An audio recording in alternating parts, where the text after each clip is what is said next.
The pathway is looking pretty rocky because, Daniel, on the numbers that were presented by the master builders today in the AFR, I mean, it's another claim that dents your plan for 1.2 million homes within the decade. So do you think you have to revise your housing targets? Well, Pete, we've got an ambitious target, and that's important because we do need to really move on the supply side. And when it comes to the supply side, we're dealing with some very long-term problems inherited by this government. So it's not something you can change overnight. But what I would say is housing approvals are up for houses year on year, which is a good sign of where the trend is headed. I would also say that coming out of the Economic Reform Roundtable, we saw a really detailed discussion of housing. We also saw a detailed discussion of red tape and regulation across the board.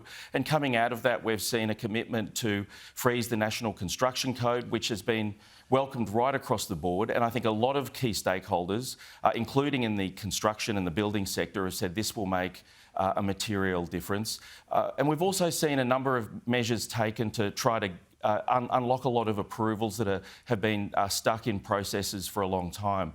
And of course, the government has a series of measures underway, including the Housing Affordability Future Fund, which deals with social and affordable housing, and many other measures, tens of billions of dollars. So this is something where more and more effort is being put in, and I think there are concrete measures coming out of that roundtable which I think will make a difference. So, Jonathan, how can the government move faster when, and Dan referred to this, you've got three layers of government. You've got federal, state and council, and they've all got competing interests.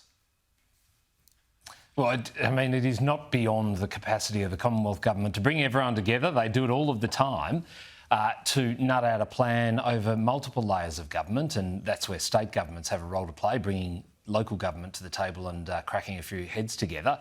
I mean, when you have slow land release, you've got appalling environmental approval laws, which sat in our parliament for 3 years last term with no agenda to fix it at all from this government, holding up tens of thousands of housing development proposals across our country. I think there was 36,000 in South East Queensland alone.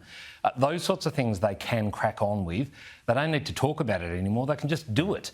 So I don't understand why there's this fixation on spending billions of dollars through a program that's delivered nothing. I think 17 homes is all that was built last time I checked, but not delivering on the reform that would actually unlock some of the housing supply required out there now. All right, we'll leave it there, gents. Dan and Jonathan, we'll talk to you again next week.